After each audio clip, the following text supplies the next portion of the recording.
tell you the story.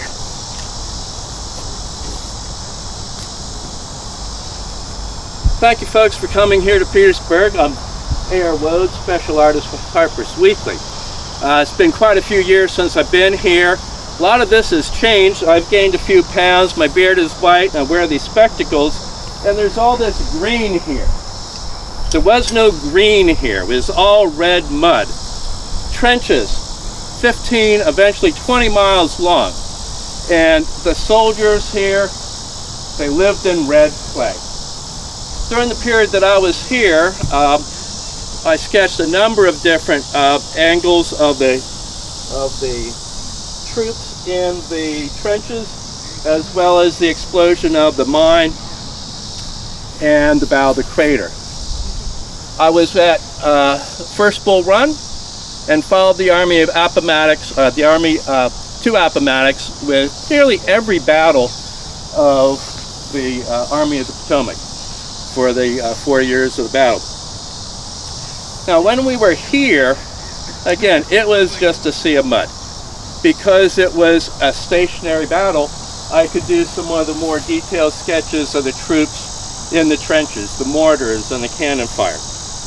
Now, when the Battle of the Crater took part, many of you know that the Pennsylvania coal miners from Schuylkill County, PA, they were coal miners, Pottsville area, and led by Colonel Henry Pleasant. And they dug a tunnel 500 feet long, 2 galleries 75 feet on either side, and then packed it with 8,000 pounds of gunpowder. The explosion about 4:30 and 4:45 in the morning was quite dramatic. This is the engraving from my original sketch. So as an artist, I would sketch it, send it by packet in a train back to New York City, and about 2 weeks later, the Harpers Weekly would come out and be published. So those Pennsylvania coal miners, they dug for about a month, and they had to improvise. They had to make their own little sleds to haul the dirt out.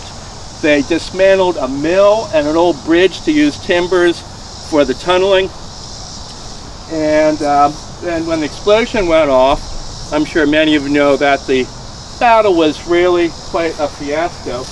I do have the one sketch here of the U.S. colored troops, Ferraro's division, the 4th Division, going in after Ledley's troops milled around in the center of the crater. They were not led by General Ledley and Ferraro. The generals were back there drinking apricot brandy. So the troops were not led. It was a fiasco when the U.S. colored troops got in there.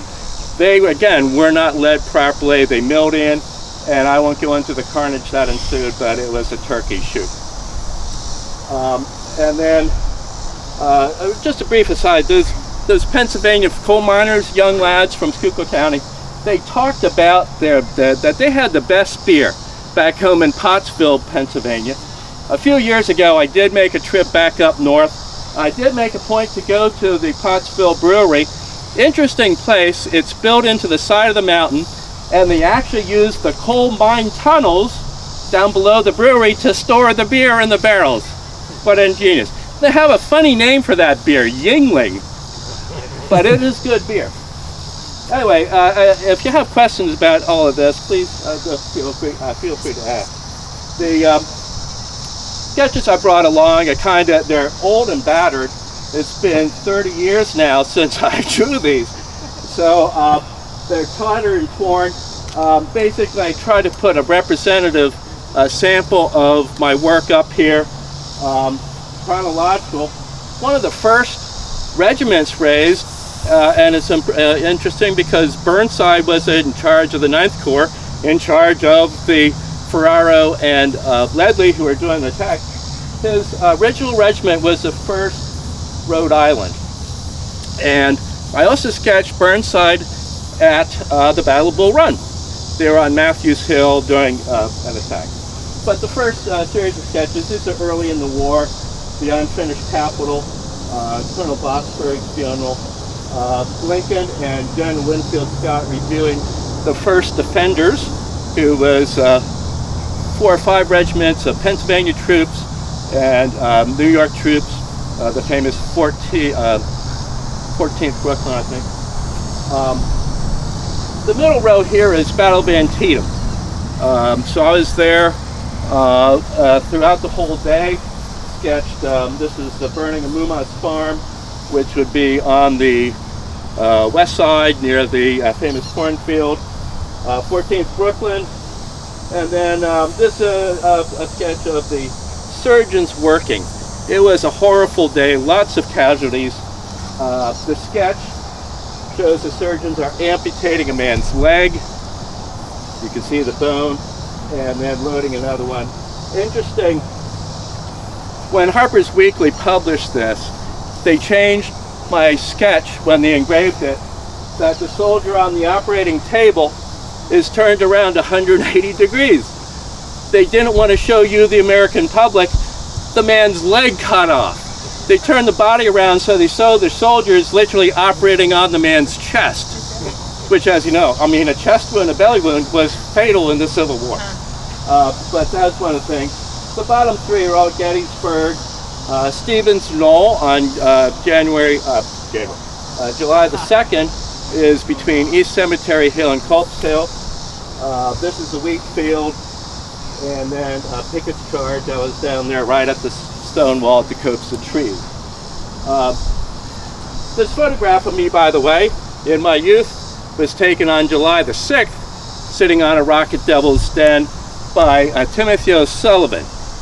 Interesting enough, there's another famous photograph taken that same day by Timothy O'Sullivan of a posed rebel sharpshooter at Devil's Den. Now, most people don't know it, but I helped to move that body. Timothy O'Sullivan took three photographs of that same soldier in the slaughter pen along Bloody Run. So I was there sketching.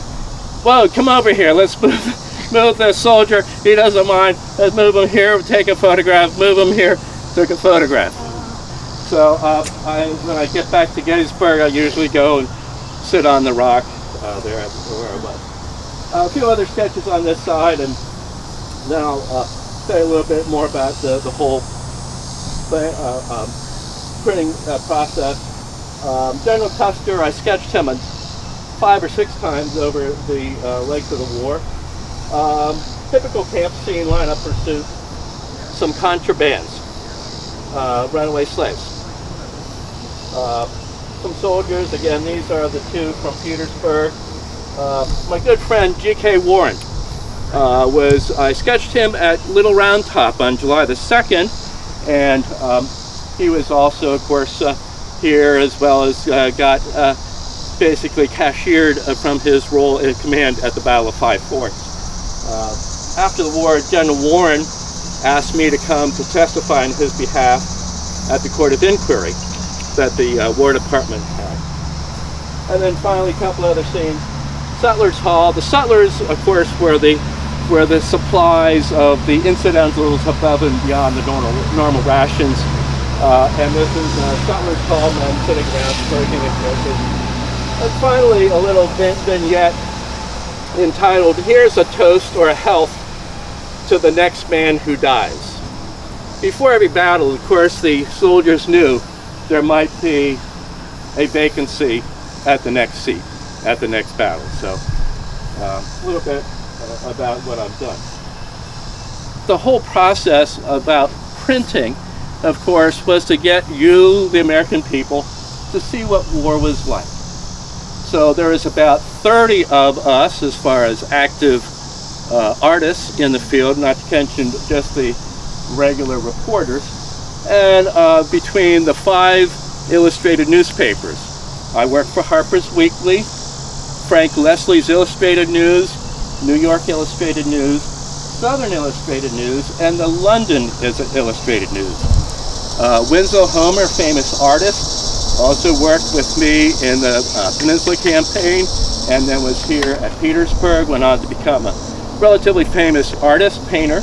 My brother William Woad followed Sherman's army and was in the Western Theater. Theodore R. Davis was my counterpart in Grant's army in the west. So he sketched from, for Harpers from west. On the southern side, there's quite a few good artists. Frank Vizzitelli was an Englishman, but was definitely a southern point of view artist. Conrad Wise Chapman was a soldier, but a fantastic artist. Others, Alexander Simplot and Arthur Lumley, also you'll see some of theirs throughout. The process for all of us was to do the sketches to show the battle, because we capture the action. I was on a horse. I could gallop up to the front. I usually rode with the cavalry to get the best observation or the artillery viewpoints, and then would go down into the battle like at Gettysburg, where the real fighting was. As I said, the photographers were always at the back of the line. They got to the battles afterwards and take pictures of dead bodies. If you want to have a photograph in the newspaper published, you still had to have it engraved. And it was a matter of transferring the sketch onto boxwood, imported boxwood, very tight grained, very hard wood. And then to engrave, you're basically cutting away the surface. Everything that you want to have is white, leaving the raised image to accept the ink to be printed. Fletcher Harper, who is the oldest of the four Harper brothers at Harpers Publishing House, said that on average about 5 million Americans read Harper's Weekly every week, and they only published about 125,000 copies. If one Harper's Weekly got to the 48th Pennsylvania here at Petersburg, you can be sure that 500 soldiers read it. If you lived in a little town and the town post office got one copy of Harper's Weekly on market day, when everyone came to town, everybody would go through Harper's Weekly and read it. And if you couldn't read it, you could look at the pictures and see what the battles were, or see what the presidents looked like, or see what the generals looked like. So this is the way that the newspapers were printed, engraved, and distributed. I could get my sketches back to New York by train within about 2 days, depending on where I was. At Gettysburg, it'd take a day to send the sketches back. And then when you look at the original newspapers, they'll always be about 2 weeks after the event. So let's see, this is the August 8th issue, 1863. This is my sketch of the attack, Pickett's charge. So this is the engraving. Pass it around so you can see the details. And if you look at that, the really fine lines that the engravers had to do the background. So this is just a little bit about what I saw, what I did. I'll open up to any questions you have. Yes, ma'am. Did you ever feel like you were in danger? Absolutely. Pickett's charge, to get this close, I was within 50 yards of the stone wall. The 72nd Pennsylvania, they're famous for fighting like this with their muskets over their heads. And it was, yeah. There was one event, I forget who it was and where it was over the 4 years. I rode up to the hill where the generals were overlooking the battlefield, and they were all down, they were all dismounted. I was up on my big brown steed, and within a few minutes, shot and shell started coming from the Confederate batteries. And the general said, "Wode, either get down off that horse or get out of here, you're drawing fire." So I galloped down to the action. I sketched the scene. I forget what it was. It was a lot of years ago. And then I came back, and the general says, well, Wode, did you see what you wanted to see? I said, "Yes, General, and you button wearers wouldn't want to have been where I was anyway." Button wearers, because generals, they wore more buttons than anybody else. So those button wearers. But yes, I was with the troops. I generally tried to be at a good vantage point, like I said, with artillery, so you could see the whole field of battle, but I could charge down into there and catch the picture. At Gettysburg, Edwin Forbes was the only other artist that was there. He worked for Frank Leslie's Illustrated News, and he was behind the lines. He was on the Baltimore Pike sketching the withdrawal, and then did some sketches after the fact at Culp's Hill and from East Cemetery Hill. But to get down close, you had to be there. Was there pressure to like tell the story in a little bit different way than maybe you actually saw from the publisher? Or? Well, I drew what I saw. Okay. Certainly, I followed the Army of Potomac, so I drew it from the Union point of view. There was one time I was captured by the 1st Virginia Cavalry, those FFVs, First Families of Virginia. The FFV boys, they like to brag about that. And so, because I was a member of the press, they kept me not hostage or prisoner, but just kept me in camp for 2 days until the skirmish was over. Then I was free to come back to the other side of the line. But otherwise, I was quite fortunate in that because I was the press, I could go where I wanted. I always had a press pass signed by the Provost Guard. I generally encamped with the officer corps, and of course, if you were Henry Sleeper of the 9th Massachusetts and I was sketching you at the Trossel Farm at Gettysburg to be published in the nation's leading illustrated newspaper, you'd be more than happy to share your tent and your mess with me, because hey, well, you want me to be in the paper. So, yeah. How long did it take the engraver to turn your sketch into? It usually took about 2 weeks. So there is a team of engravers. Let's find another one here. So there'd be a team of engravers, and some would do like figures. Some would do the background. Some would specialize in doing the fine, what's called hatcher, the fine lines of the background. So it was a team effort. These large, full size, this is the centerpiece, was a